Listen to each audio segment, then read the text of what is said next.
Tokyo, a city that pulses with energy, where the old and the new blend seamlessly into a living, breathing tapestry.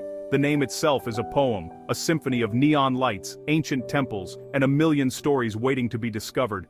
Every corner hums with possibility, every street a stage for dreams both big and small. For years I dreamed of living here, imagining myself among the endless crowds, the glowing signs, the quiet shrines tucked between skyscrapers. But it always felt out of reach, like a distant star I could only admire from afar. What if you could embrace Tokyo on a shoestring budget? What if the city's magic wasn't reserved for the wealthy, but open to anyone willing to look beyond the surface?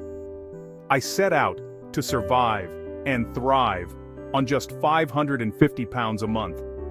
It sounded impossible, but I was determined to prove that adventure doesn't have to come with a luxury price tag. This wasn't just about saving money, it was about discovering a hidden side of Tokyo, far from the glossy brochures and tourist traps. I wanted to find the city's true heart, the places where locals live, eat, and laugh. I wandered through sleepy neighborhoods at dawn, watched the city wake up, and found beauty in the everyday moments that most visitors miss. I wanted to see cherry blossoms without the 5-star price tag, and feel the city's pulse without the cost. I learned that the best views are often free, and the most memorable experiences come from simply being present. I connected with people from all walks of life, sharing meals and stories, and slowly, Tokyo began to feel less like a dream and more like home. With a deep breath, I booked my flight, packed my bags, and stepped into the Grand Theater of Tokyo, ready to write my own story in this city of endless possibility. This is the story of how I made a life here, finding joy in the little things, and how Tokyo revealed its secrets to me, 1 yen at a time. Every day brought a new lesson, a new adventure, and a deeper appreciation for the city's quiet wonders. Maybe it'll inspire you to chase your own impossible dreams, to find magic in the ordinary, and to believe that sometimes the greatest journeys begin with a whisper on the wind. Finding affordable housing in Tokyo felt impossible. Every listing I scrolled through seemed either far out of my budget or so tiny it barely counted as a room. The city's reputation for sky-high rents and cramped living spaces was suddenly very real to me, and I started to wonder if I'd ever find a place to call my own. Until I discovered share houses. These unique living spaces offered a new way to experience Tokyo, blending affordability with a sense of community that I hadn't expected to find in such a massive city. For a fraction of the cost of a private apartment, I got a small but comfortable room, plus access to shared kitchens and living areas where I could meet people from all over the world. It wasn't just a place to sleep, it was a built-in community, a support network, and a way to feel less alone in a city of millions. My space was tiny, but clean, safe, and most importantly, it was mine. I learned to appreciate the simplicity of minimalist living, finding joy in having just what I needed and nothing more. The window overlooked a quiet street, a rare pocket of calm in the city's constant buzz. I found peace in the gentle morning light and the soft sounds of the neighborhood waking up. Minimalism became more than a trend. It was a lifestyle that made sense here. Rent was about £250 a month, which felt like a miracle in Tokyo. That left me with enough money for food, travel, and even the occasional treat, instead of worrying about making ends meet. I embraced small savings, unplugging appliances, air drying my clothes on the balcony, and finding creative ways to cut costs without sacrificing comfort. Carrying a reusable water bottle became second nature, saving money and reducing waste as I navigated the city. These choices felt smart, not like sacrifices. Each small decision added up, giving me a sense of control and pride in my new life. I lived in Koenji, just outside the city center, where rent was lower and the neighborhood felt alive with real Tokyo life. Here, I found quirky shops, cozy cafes, and a sense of belonging that I never expected. My daily commute became a ritual, a time to reflect and observe the city's rhythm as I traveled to work or explored new neighborhoods. I shopped at local markets, slowly becoming a familiar face among the vendors. Each interaction helped me feel more at home, turning simple errands into moments of connection. Living away from tourist hubs let me experience authentic Tokyo, the hidden backstreets, the local festivals, and the everyday routines that make this city so special. My share house became my home base for adventure, a launching pad for exploring Tokyo's endless possibilities and building a life I truly loved.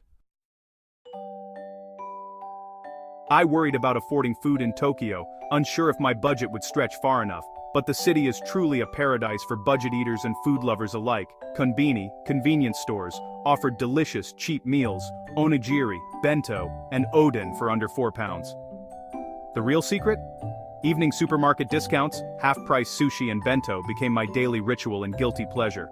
I feasted like a local, discovering standing noodle bars and street food in Yanaka Ginza and Ameya Yokocho. Slurping soba for less than £3, I realized the best food wasn't in fancy restaurants, but in bustling, no-frills spots.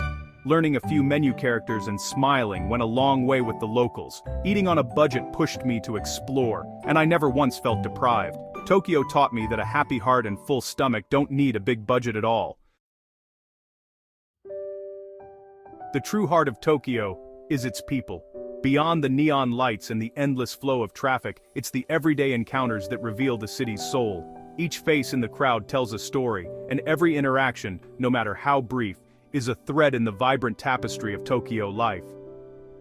I remember getting hopelessly lost in the labyrinth of Shinjuku Station, overwhelmed by the rush and the unfamiliar signs. Just when I felt invisible, a stranger noticed my confusion.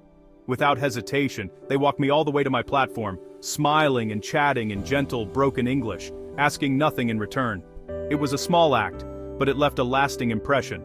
Tokyoites' style is understated, their kindness quiet, but profound. There's a subtle elegance in the way people carry themselves, fashionable yet never flashy, always respectful of the space and people around them. Their gestures of goodwill are often unspoken, woven seamlessly into daily life. I'd often find myself sitting in a cozy cafe, sipping coffee and watching the world outside. Through the window I'd witness a silent ballet of grace and individuality, people moving with purpose yet always aware of one another, creating a sense of harmony even in the busiest moments. Real connections formed in the most unexpected places. The elderly tea shop owner near my share house became a gentle guide to Japanese culture, teaching me a new word or phrase with every visit. Our conversations were simple, but each one deepened my understanding and appreciation for the city. Our exchanges grew from polite bows to shared stories and laughter. Over time, I realized that these small rituals, greetings, smiles, and shared moments were the foundation of genuine connection. These moments made me feel part of the neighborhood, not just a passing tourist. Neighbors would greet me with a nod or a wave, and soon, I was exchanging friendly words with shopkeepers and locals alike. Language was only part of communication. A laugh, a gesture, a look bridged any gap.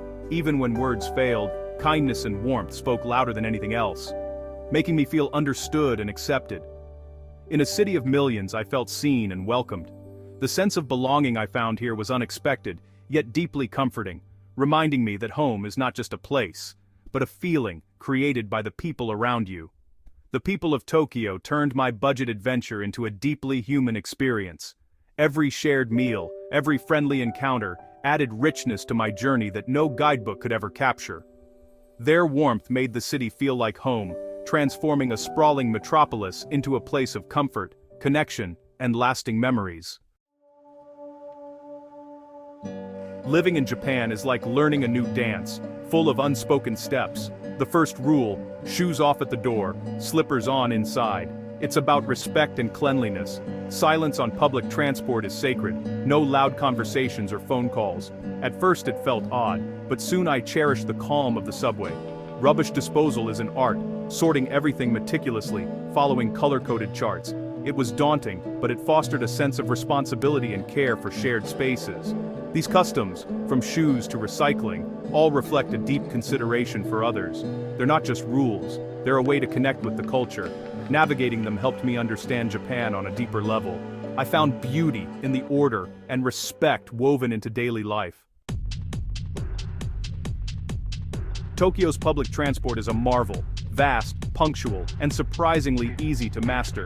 The secret, a Suica or Pasmo card for seamless travel. I planned my days by area, saving money and time, and discovered the joy of walking Tokyo's back streets. The Yamanote line became my lifeline, looping through the city's major hubs. A Tokunai pass gave me unlimited rides for a day, perfect for whirlwind sightseeing. I watched train pushers at rush hour and marveled at bilingual signage. The little jingles at each station became the soundtrack of my Tokyo life.